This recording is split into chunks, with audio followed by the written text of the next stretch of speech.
என்ன வாயெல்லாம் அது எப்படி சொல்கிறதுனே தெரியல ஆர்த்தி. அதாவது அப்பா இருக்கும்போது நான் எந்த ஒரு கவலைப்படலை.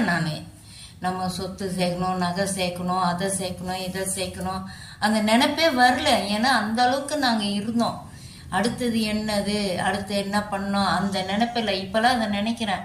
ஐயோ அப்புறம் நாளைக்கு அந்த வீடு இல்லையே வாசனை, அப்போல்லாம் அந்த நினப்பு இருந்தேன்னா நான் எப்படியே இருந்திருப்பேன் நான். ஏன்னா தேவி ஒன்றும் இல்லை, தேவி வயிற்றுல இருக்கும்போது கல்யாண ஹாஸ்பிட்டலில் 3 மாசமா நான் ஹாஸ்பிட்டலில் இருக்க 3 மாசமா காவல் காத்துட்டே இருந்தாங்க. எந்த ஒரு ஆம்பளையும் காவல் காக்கவே மாட்டாங்க.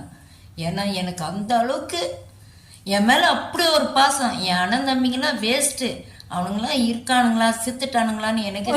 நான் என்ன சொல்கிறேன்னா, நான் அந்த அளவுக்கு இருந்தேன். என் மேலே பொறாம தான் பட்டானுங்க. என் கூட பிறந்தவனுங்க எல்லாருமே ஐயோ